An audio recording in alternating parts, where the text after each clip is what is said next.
Here at Prime Time, we still have some questions about why the Fed stormed the house of Joe Biden's political opponent. Last night on Hannity, President Trump raised a pretty good point about the raid. Listen. Under the Presidential Records Act, there's no retribution or prosecution. You're supposed to negotiate. We're talking about documents. We're talking about documents that actually are being watched over to a certain extent, and I would say to a large extent, by the Secret Service. Trump's documents were stored in his home, guarded by Secret Service, and locked away. Now, I'm not a lawyer, and I'm definitely not a librarian, so I can't tell you every little step a president's technically supposed to take to move around his paperwork.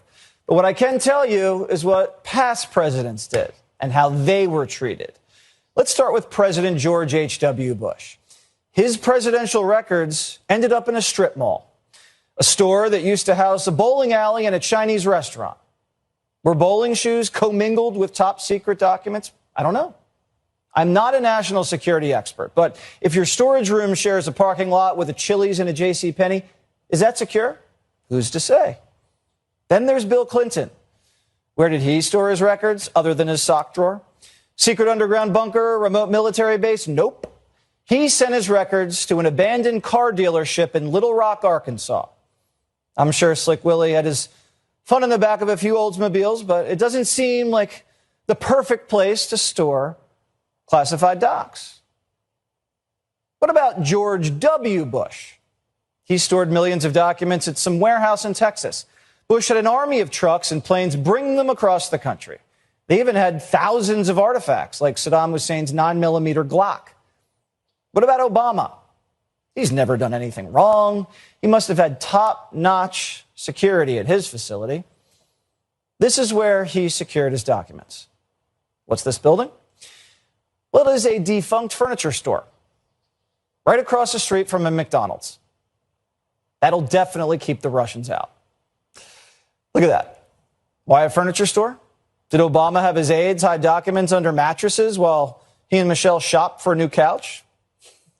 Mar-a-Lago is a fortress crawling with Secret Service agents. All of a sudden, Trump sounds like he's handled records more responsibly than any president in the last 30 years. But H.W., Clinton, Bush, Obama, none of them got raided. The FBI didn't go through their wives' clothes. Why? Well, the Trump raid all started with a liberal librarian, David Ferriero. Remember him?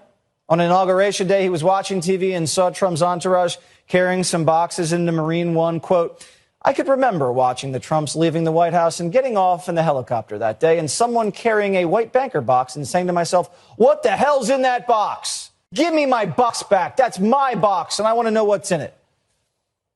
He was an Obama appointee, and he loved Barry. Obama made him feel special, sent chills up his leg.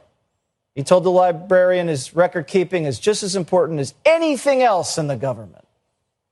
We were fortunate that President Obama, in his Open Government Initiative, recognized the importance of good record keeping.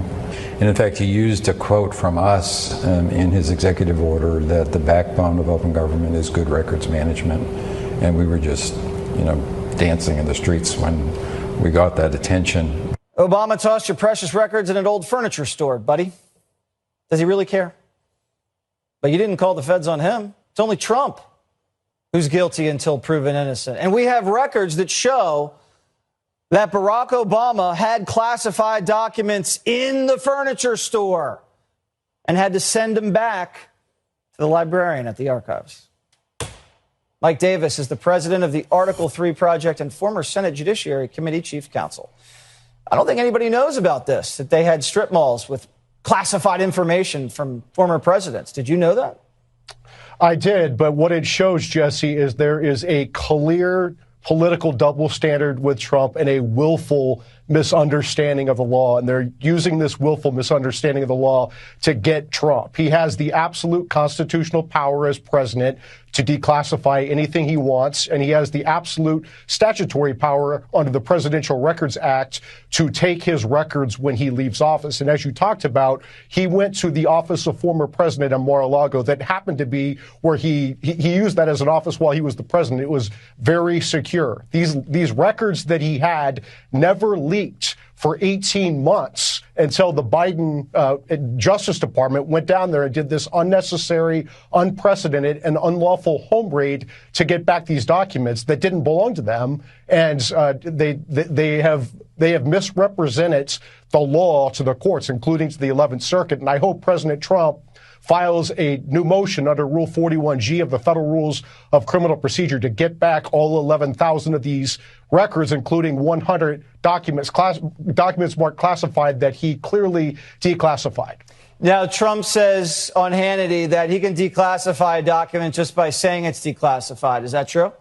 Well, actually, that's not all he said. He talked about by ordering the documents to go to Mar-a-Lago, they're declassified. And that is exactly right, because that is what a 2012 Obama judge ruled when President Clinton had 8 years of audio tapes, 79 audio tapes of highly classified conversations in his sock drawer. So that is absolutely legally correct that by sending these documents to Mar-a-Lago, they are declassified. So, Mike, I mean, just so the audience understands, Bill Clinton had tapes, classified tapes, that he hid in his sock drawer, and an Obama judge said those are personal, you could keep them. No one raided the sock drawer. He kept all his tube socks and all that stuff. Is that what we're dealing with?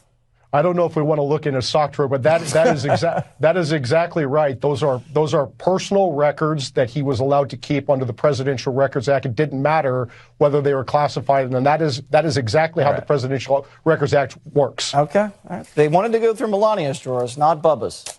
Very interesting. Mike, thanks so much. Good work. Thank you.